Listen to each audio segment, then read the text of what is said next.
Tonight, President Trump's first 100 days, from trade wars to immigration to global shakeups. A look at how his second term is reshaping America and the world. Plus, a surprise move from Moscow. Russia promises a temporary truce in Ukraine. Why the White House says that's not enough. The president has made it clear he wants to see a permanent ceasefire. And a catastrophic explosion in Iran. Was it just an accident or something more? The reason, the cause is under investigation. The latest on tensions in the Middle East.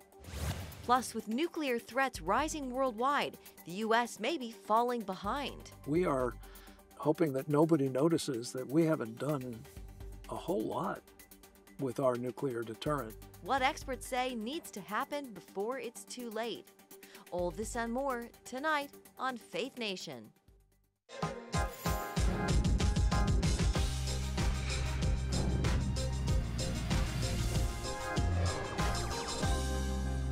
A major milestone in the Trump presidency. Good evening in Washington, I'm Jenna Browder. Tomorrow marks the 100th day of President Trump's second term, and tonight the White House is touting his immigration record, calling it an unprecedented success. President Trump has proven no one does it better than President Trump. The administration is also highlighting a new operation called Tidal Wave, where federal agents raided an illegal nightclub in Colorado, taking more than 100 undocumented immigrants into custody. The White House calls it a preview of larger crackdowns to come. But new polling from ABC News, The Washington Post, and Ipsos shows trouble for the president, with 53% of Americans disapproving of his handling of immigration. And in another poll from Fox News, just 44% approve of Trump's job performance in these first 100 days, compared to 55% who disapprove. For more, we have our political panel, Nathan Gonzalez, editor and publisher of Inside Elections and a Faith Nation contributor, and Kelly Wright, CBN News senior White House correspondent. Gentlemen, welcome. So this wasn't just these polls. Other polls show a less than glowing approval rating for President Trump's first 100 days. Nathan, to you first. What do you make of all of it, and how important are these first 100-day polls?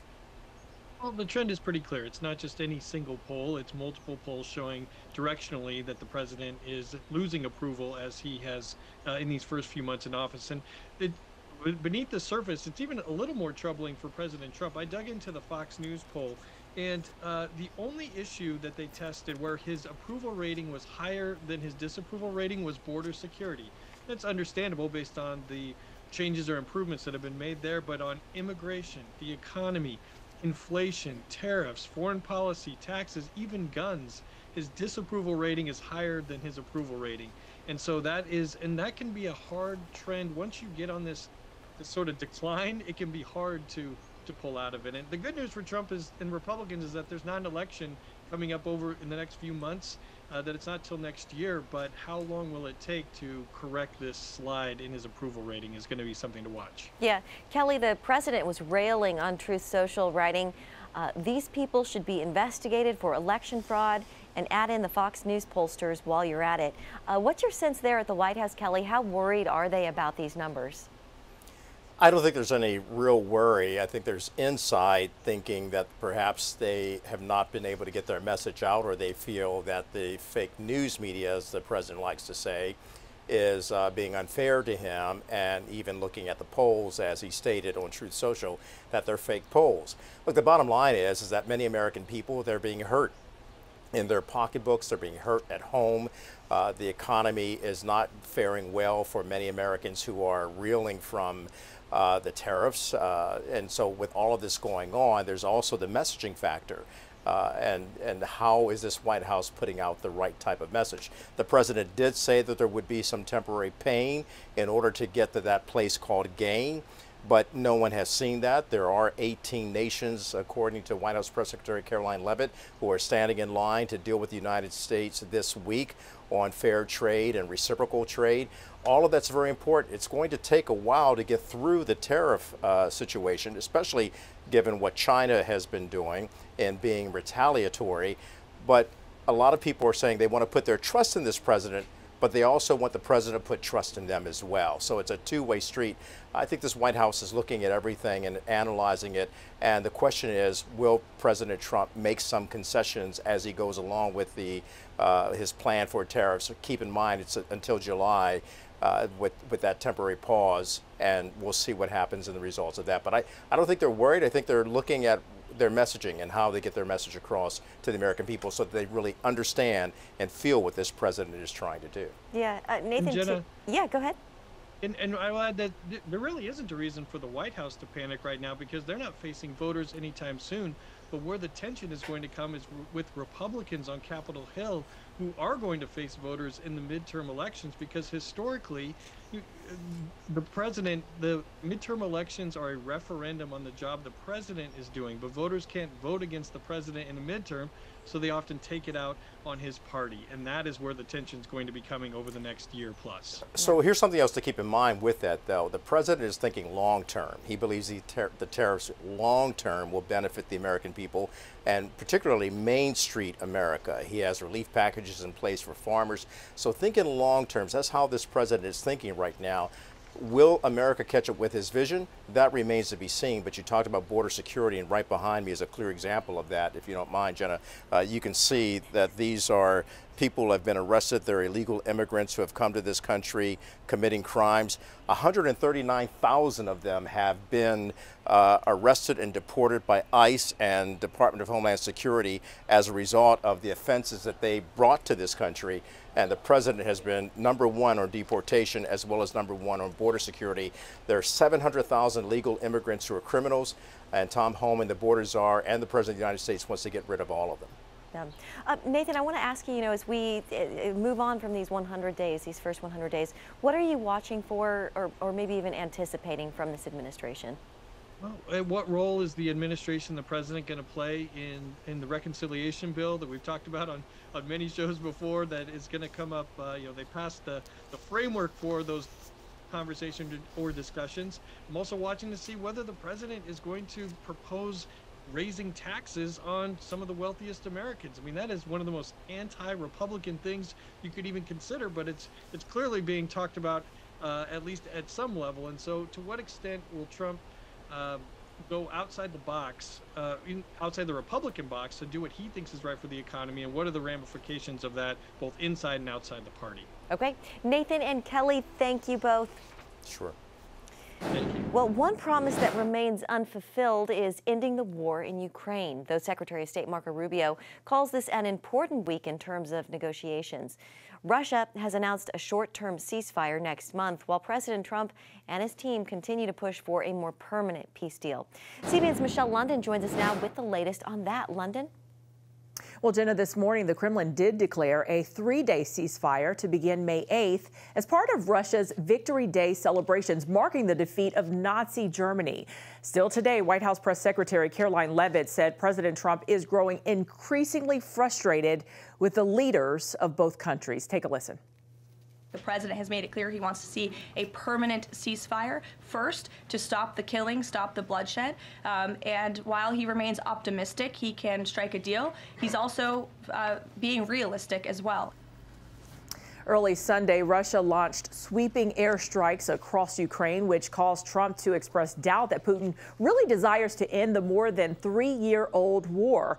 Meanwhile, the president met privately with Zelensky before the funeral for Pope Francis. Zelensky did describe the meeting as symbolic, with potential to become historic if joint results are achieved.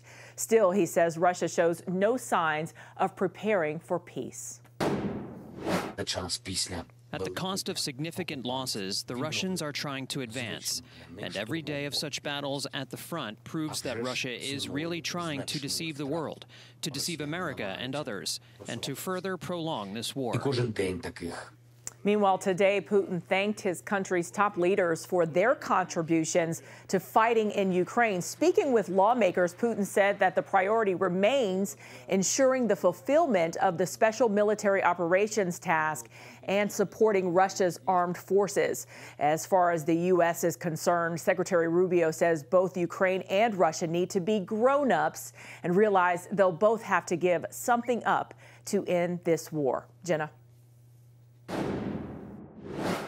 And Michael O'Hanlon joins us now. He is a senior fellow and director of research and foreign policy at the Brookings Institution. Michael, welcome. So how do you read this truce from Russia, and could it open the door for permanent ceasefire President Trump is pushing for? It could, Jenna, but it's unlikely, or it seems unlikely based on what we can see of Vladimir Putin's calculus. He does seem to still think time is on his side. I can't prove that, but he does know he has a bigger defense industry than Ukraine's, 4 times the population.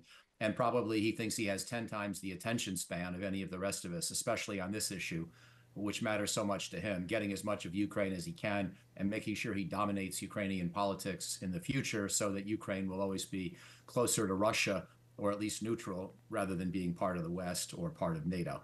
I think those goals remain very important for him, and he would like to have more Ukrainian land and even more binding assurances that Ukraine will never join a Western institution like NATO.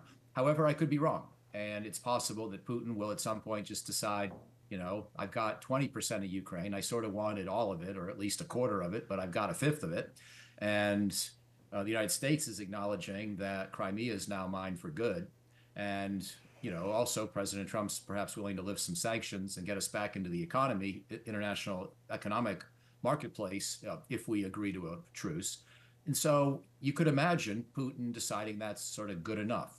I think it's less likely, but that's the way you have to evaluate your question, Jenna, because it's not going to, Putin's not thinking in terms of 2- and 3-day truces. He's thinking in terms of long-term objectives. Yeah. And any truce is a tactic, probably more for public relations and diplomacy than for an actual effort to find a peace deal, but we'll have to see. Yeah. Michael, what would a real enforceable ceasefire need to look like to have any credibility on the ground? Well, first of all, I don't think it's going to be enforced by anybody except Russians and Ukrainians. It might be monitored by others, and there might be some limited degree of foreign troop presence, although Russia's pretty firmly against that, too, when the British and the French have suggested a small European reassurance force on Ukrainian territory. But I think the enforcement is going to come from keeping Ukraine well supplied and economically viable, maintaining a military that can be rapidly mobilized, even if we've reached a peace. So something on the Israel model or the South Korea model, where you have a very large and pretty well-trained reserve component that can be quickly brought up to speed and to the front lines. And then ideally, there would in fact be the ability to bring some Western help to Ukraine's military assistance, but I doubt that's going to be in the cards for any deal that seems to be in discussion right now. So the final piece for enforcement, again, it's not enforcement, it's incentives. You have to have a situation where Russia knows if it were to attack Ukraine again in the future, that we would come back at it even harder with economic punishment, and that it would essentially be even more ostracized from the world economy than it has been this time. I think that's that plus the strong Ukrainian military are going to have to be the 2 chief elements that uphold any armistice. Just about 30 seconds left, but the U.S. wants to get a deal done quickly. Does that weaken the U.S. position? Does it give the U.S. less leverage in coming to terms? Well, not necessarily. I mean, the problem is President Trump seems to have his attention waning, and that could certainly weaken our leverage. But if we say to Vladimir Putin, and President Trump seems to be coming to this recognition that Putin's the problem. A lot of us have felt that for a long time, but President Trump seems to be coming to that conclusion. And if he's going to keep supporting Ukraine with military and economic assistance and keeping economic pressure on Russia, even if the negotiations, you know, go off the rails for a while or just stop altogether for a while, that could still work out okay. So it's going to be a test of where President Trump goes next with his policy. Thank you, Michael. Thanks, Jenna. Coming up, an explosion rocks a port in Iran as tensions escalate in the Middle East. We'll be right back.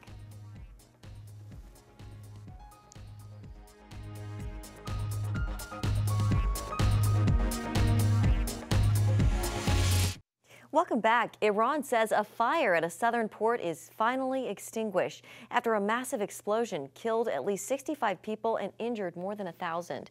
Authorities are still working to determine what caused the blast. A private security firm claims the port received chemicals used for missile fuel, something Iran's military denies. An Iranian lawmaker alleges Israel was behind the attack. The government says an investigation is underway. The reason, the cause, is under investigation. We would not prejudge. So we will wait for our responsible authorities to tell us what happened there. While Israel has not commented on the blast, it all comes as Iran is in the middle of new nuclear talks with the United States. President Trump has threatened airstrikes on Iran if a new deal isn't reached. Meanwhile, in Jerusalem, the head of Israel's domestic security agency says he is stepping down in June over failures to prevent Hamas's October 7th massacre. In Rome, the Vatican is closing the Sistine Chapel to the public to prepare for the papal conclave after Pope Francis was laid to rest Saturday. The conclave process begins next Wednesday, May 7th. Cardinals will enter solemnly to participate in a secretive process that results in the selection of the next leader of the 1.4 billion-strong Catholic Church. Voters in Canada are deciding today who will be their next prime minister. In a snap election called after the resignation of Justin Trudeau, the country's Liberal Party leader and current Prime Minister Mark Carney is facing main challenger Conservative Pierre Poilievre. Earlier this year, Conservatives held a commanding lead in the polls, but Trudeau's resignation and Carney's rise to political power caused a seismic shift. One big reason, how Carney has handled the trade war with the Trump administration. It's obvious the reason the polls have shifted so much over the past few months. Carney and Canada's Liberal Party are expected to maintain power. Up next, while China builds up its nukes, experts warn America's stockpile keeps shrinking. What it means for our national security when Faith Nation returns.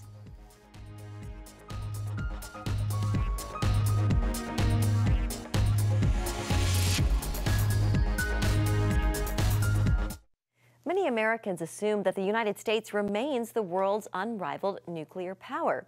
The truth, though, is America's nuclear stockpile has shrunk significantly, and many of the weapons it still has are old. As Dale Hurd reports, arms experts believe American security is at risk.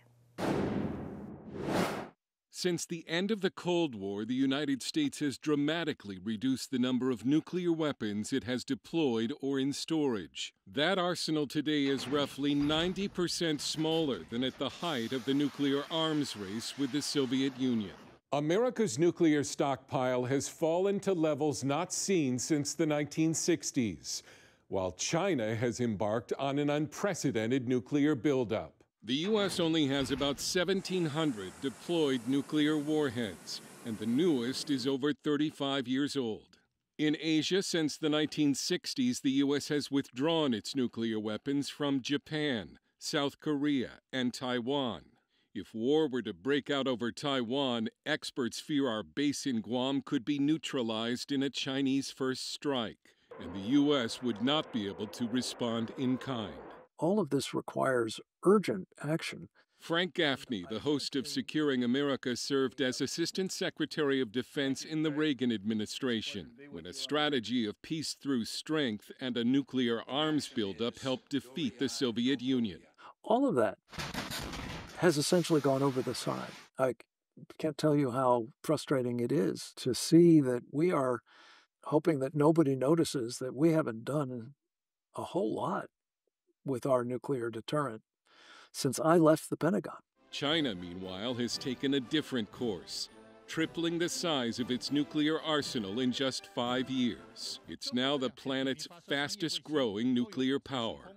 I think that they are increasing the size of their nuclear arsenal because they want to use it to coerce others into standing down. China expert Gordon Chang believes Beijing learned a lesson from the way Vladimir Putin used the threat of nuclear war to deter the West from more direct involvement in Ukraine. The Chinese saw that this actually works. I think that they will precede any invasion of Taiwan, Japan, whatever, with threats to use their nuclear weapons to get the U.S. not to come to the aid of its friends and partners. The U.S. military does have new nuclear weapons systems under development. But having dealt with the Soviets, Gaffney thinks China has even more nuclear weapons than the world thinks it has, some stored in its western desert. They never bought this idea that Ronald Reagan, my old and much revered boss, famously said, which is a nuclear war can never be won and must never be fought. They believe nuclear war is something that can be used decisively. To counter China, some defense experts believe the U.S. would need to return at least some nuclear weapons to bases in Asia. And the South Koreans in a poll have already said they would welcome that. Dale Hurd, CBN News. Thank you, Dale. And still ahead, one small act of kindness and a ripple effect around the world. You're watching CBN's Faith Nation.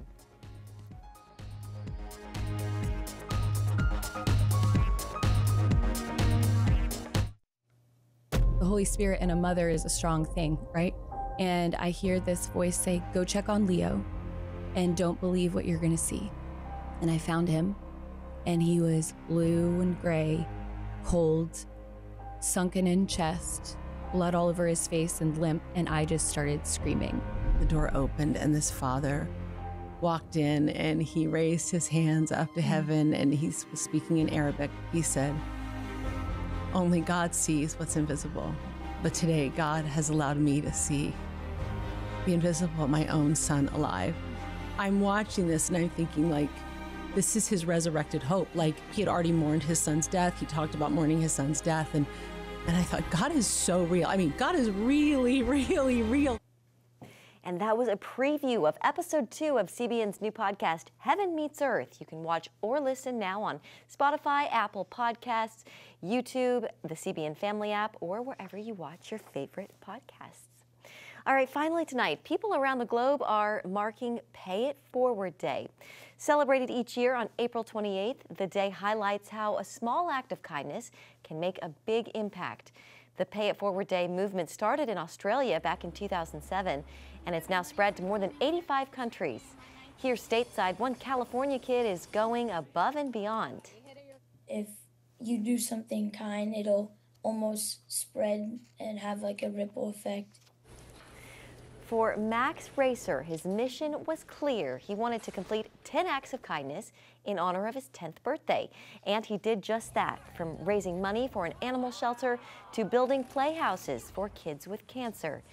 Max says even though he's reached his goal, his mission to spread kindness will continue. All right, we'll leave it there tonight. Thank you so much for joining us. Have a great night, and we'll see you right back here again tomorrow.